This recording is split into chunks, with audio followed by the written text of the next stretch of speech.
లో వచ్చేటువంటి పండుగకి ప్రత్యేకంగా పూడిక తీయించాలి అంటే మట్టి ప్రతిమను తయారు చేయించాలని నిర్ణయించారు.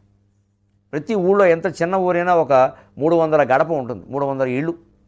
300 మంది తమ ఇంట్లో వినాయకుడిని మట్టితోనే 9 అంగుళాలు దాటకుండా చేయాలంటారు. అలా చేస్తే 300 బొమ్మలు చేయాలంటే ఎంత మట్టి చెరువులోంచి తీయాలి? మరీ ఎక్కువ కాదు, మరీ తక్కువ కాదు, మరీ తక్కువ కాదు, అలాగని మరీ ఎక్కువ కాదు.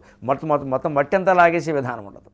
అలా తీసినప్పుడు ఆ ఖచ్చితంగా పూడిక తీసినట్టు అవుతుంది. ప్రత్యేకించి కూలి పనులు పెట్టి మనుషులను పెట్టి పూడిక తీయించక్కల.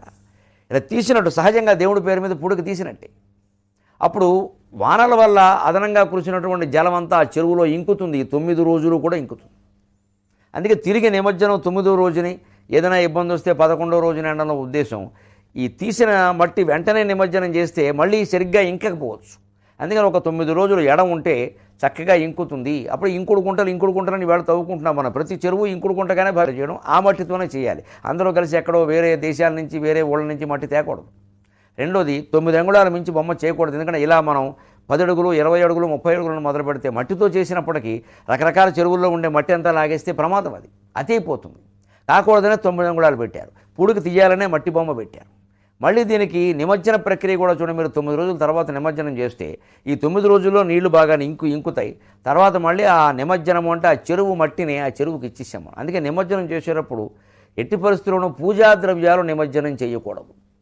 మనకు ఉండేటువంటి ఒక నమ్మకంతో అయ్యో పూజా ద్రవ్యాలు మళ్ళీ ఎక్కడైనా పారేస్తే ఎవరైనా తొక్కుతారేమో ఈ భావనతో వాటిని కూడా చెరువులో వేస్తున్నారు. దానివల్ల చెరువు నీళ్ళు పాడైపోతాయి.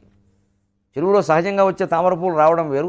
ఎండిపోయిన తామరపూలు పట్టుకుని చెరువులో వేసేస్తే చెరువు ఏమవుతుంది? దాంతోపాటు కొన్ని ప్లాస్టిక్ సంచులు, రకరకాల అగ్గిపెట్లు లాంటివి, కర్పూరం లాంటివి వేసేస్తే చెరువు నీళ్ళు పాడైపోతాయి. అందుకే నిమజ్జనం ఎప్పుడూ విగ్రహం మాత్రమే, శుభ్రంగా విగ్రహానికి వేసిన దండ సహా తీసి దులిపేసి విగ్రహం నిమజ్జనం చేయాలి. ఇందులో ఏమీ సందేహం లేదు. మట్టి మాత్రమే మట్టిలో కలపాలి తప్ప ఇవన్నీ కలపడం అంతే పర్యావరణం పాడు చేయడం. మరి ఇవన్నీ ఏం చేయాలంటే చెట్ల మొదట్లో పెట్టచ్చు. మన ఇంట్లో కూడా పెట్టుకోవచ్చు, అభ్యంతరం